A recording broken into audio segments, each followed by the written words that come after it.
Hello friends, and it's the end of 2025, so in honor of my old stationery content, I'm going to be showing you guys a little bit of what the people are calling a journal ecosystem for 2026. I am an artist. If you are new here, I am a full-time illustrator, and sketchbooking is a big part of that, but I also have been journaling as a hobby for many years, and I'm just a big crafter overall as well. So I'm going to show you guys my ecosystem. It's kind of a big one, but let's get into it. So let's start with my Hobonichis. I have been using Hobonichi's products for, I want to say, 5 or 6 years, no, like 4 or 5 years now. So I am very familiar with Hobonichi and all of the different like journals that they offer and planners. However, last year was my first year using the Hobonichi weeks. So last year I had my 2025 one. Well, I'm speaking like I'm already in 2026. This year I had my 2025 one, and I loved it so much that I am going to be using another Hobonichi Weeks for 2026. So I picked out the Mother one. Mother is a video game, a very old video game that I have actually never played. Now, in my defense, I've always wanted to play it, but the characters are always like some of my favorite little characters that I've ever seen, especially Mr. Saturn. So I picked this one up. I also am a big fan of like mixed media, so I love that this is like a picture on a cover instead of something that's been illustrated. And I keep my Hobonichi Weeks really simple because this is just like what I use for my tasks and my week planning. Now, I have already started to use my 2026 because it came with a December 2025 section. So a quick glance, I don't have a lot to do this week because it's Christmas this week, it's the holidays, but I kind of do a little bit of a brain dump on this side, and then I will split up my days over here. I like to write like whenever I have specific stuff to do on this side, and then just like what kind of day it's gonna be. And I've also learned you gotta plan your fun days. That's just like a quick tip. Plan your fun days, because if I don't plan my fun days, I don't do them. I have this little, I forgot what it's called, and I should probably know what it's called, but I don't. But I have this little like page divider. I've had this since my last Hobonichi Weeks, and I really love it because it's just like a little doggy. It's really nice because it has measurements on the back, and then it's also a straight edge. So if I wanted to divide up my pages any which way, this is a nice straight edge to like draw that line. And it also sticks out at the top a little bit. It serves as like a little bookmarker. And if you're somebody that writes really heavy or something, these are great to put behind the page that you're writing on to like prevent like digging into the paper and it transferring to the other side. Is essentially what I use my Hobonichi Weeks for. I also use the monthly spreads as well. So this is here just like as a general overlook for my month, and it's great. I love it. It works really well for me, and I always keep my favorite pen to write with, which is this Pilot Kakuno pen. It's just like an entry-level, very beginner-friendly fountain pen. I really need to clean this cap. I have the clear one, and I use this like blue-black ink, and I like this one for like my quick jotting down and everything because it takes ink cartridges, meaning you don't have to manually load in ink into here. You just pop in a new cartridge that fits this pen, and then I just keep it in the little pen loop. I do have a little picture of my little guy in here, but like I said, I keep this one really simple because this is really just like what I use to write down what I need to do, and I just need to brain dump in here. It does not need to be cute, it does not need to be neat, so that is what I use my Hobonichi Weeks for. Moving on to my other Hobonichi. Me and the Hobonichi, is it the Techo? Yes. Me and the Hobonichi Techo. Recently learned it's pronounced Techo. Is that wrong? Is that right? I don't know. But me and this planner slash journal have had such a love-hate relationship because I have been attempting to draw in this every single day for the last few years, probably like 3 or 4 years. And every year I get a new one because essentially the way that this planner is different from the weeks planner is that the weeks, as you saw, is divided up into week by week of every year. and the techo is divided up into 1 page per day. So you get this nice, big, juicy page for a whole day in the year. And they also have other sections, like they break down the weeks, and they also break down the months, but the main focus is 1 page per day. I have experimented between this cousin size, which is the larger size, and the original one, which is like a pocket size. Last year, tried the pocket size, didn't really like it, so I'm going back to this cousin size, and I'm feeling fairly optimistic for completing this. I feel more mature, I feel more developed as a person, so I think I am ready to actually fill this up for a whole year. So that is my goal with this, is to treat it as a sketchbook and sketch 1 page per day. Obviously, I'm probably gonna get behind, so I might have to do a couple pages a day, or I might have to put it off to the weekend, but I really wanna fill this up. I've also seen quite a few people fill up even these pages, like the week breakdown pages and also the month pages as well. So I'm determined to do this. This is something that I wanted to do for several years, and I never fully do it, so I'm like, I have to do it this year. There's no excuses. And then, of course, I have a cousin size little paper divider here as well. I got the Tamagotchi one just because they released a Tamagotchi collection this year, and I love Tamagotchi, so I do use this a lot more for behind the pages for when I'm drawing, when I use this as a sketchbook, because the pages are very thin in a Hobonichi planner / journal. But the thing that kind of makes Hobonichi special is these pages are made of a specific type of paper, and I will put it on the screen because I don't remember the name, but they're made of this specific type of paper that is like really lightweight and thin, but it's extremely sturdy and strong. So you can watercolor on this, you can acrylic paint on this, you can use marker on this, and it will not bleed through and it will not hill up or anything. Obviously, like every paper has its limit, but it's a very strong paper while being very thin. So that's kind of like the special thing of Hobonichi. So that's what I'll be using this one for. And this is the cover that I chose. I just felt like this was the cutest one that I saw at my local craft store. I realized after I got it that this would be an amazing journaling cover because it has so many pockets and stuff, but we'll see. We'll see what I start putting in here. I already have my sticky notes in here because whenever I sketchbook, I will inevitably mess up. So I like to put these little star sticky notes on top of wherever I mess up, because then I don't have to look at it.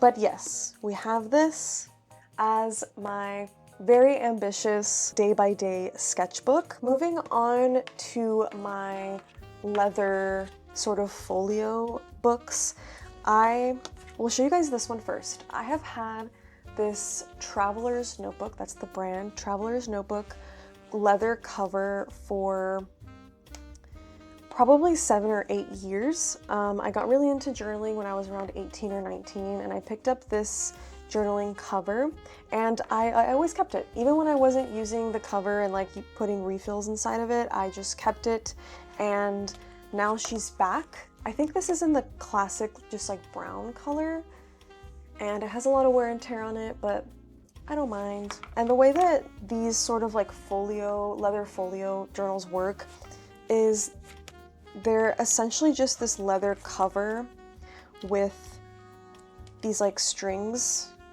threaded through it. So there's this one that will keep it closed, and then there's also these that I will show you. There's also these that will actually keep your refills inside of the journal. So let me give you guys a quick tour first. This little charm that I have on it is a cubby bowl charm, and I picked this up in Mexico City when I went last year. This little folder is a Hobonichi folder by this artist. This artist has done so many lovely, lovely things with Hobonichi, and anytime they come out with like something new with Hobonichi, I pick it up. So I picked up these like mini folders, and I have all of like my teeny tiny sticker sheets in here. And you can buy these like little adhesive pockets for any journal, and I put one in here so I can keep my folder here, my sticker sheets. And this whole journal serves as my junk journal, as you guys will see. I have my first refill here. As you can see, I used the string here to put it through and secure it. But this first one is a sticker book, so it has a little wax paper that is the same paper that is used for sticker backing, like whenever you go to peel it off. And so I have loaded up as many as my sticker sheets as I can in here to just have access to as many stickers as possible for junk journaling. And I can peel off my stickers whenever I want to use them for my junk journal. And now this is officially my junk journal. These, like I mentioned, are called refills, and they sell a bunch of different of like these little books with like different papers. They have watercolor ones as well, but I just have a regular graph paper one for my junk journaling. And I was gonna use it as like a diary slash junk journal, but I only did that for this page and decided I was just gonna junk journal. This is kind of what my junk journaling looks like. There's no rules to junk journaling. It's essentially just you collecting things from your day to day and in a way like scrapbooking them. You know, sometimes it can be for specific instances, and then other times it can be for just because you feel like it. So for example, here I scrapbooked my new Instax Mini 99 that I picked up last year, and I was really excited about it. So I was like taking pictures with it, being experimental, and like I put in my receipt and the other little things that came with it. Here was an art market that I participated in, so I put stuff there. This is an example of just like random little stuff. I think this is when I went on a little stationery haul, so I did some junk journaling of that. This, I had accumulated like a lot of Tamagotchi junk, so I did a little Tamagotchi spread. So you get the gist of what junk journaling is. I just like collecting junk, little trash slash treasure that I feel like describes my day to day, and I will then collect it in a little folio and sit down and junk journal with it. So that's the main focus of this journal. I also just have like little personal items over here, like cute items that I've collected. I'm a big collector in a lot of ways. So this is like, I guess, my fun journal. I keep this little Penco clip because it's a metal clip and it's very strong. So I use this one for my junk journaling because, as you can tell, the refills get really chunky because they have so much stuff inside of them. So I have to use a metal clip to keep all of that down. And that is my junk journal. My other leather journal is a new pickup. I recently got this and recently set it up. This journal is from Paper Republic, and I got the green leather cover because I'm a big green girly. Green is my favorite color. And I really love this one because it comes with the red thread. I think it looks so pretty. I have this little pen clip on it, this Kawiko Sport fountain pen. This is the pen that I'm planning to use for this journal. And I have like a nice burgundy colored ink that matches the case of this one.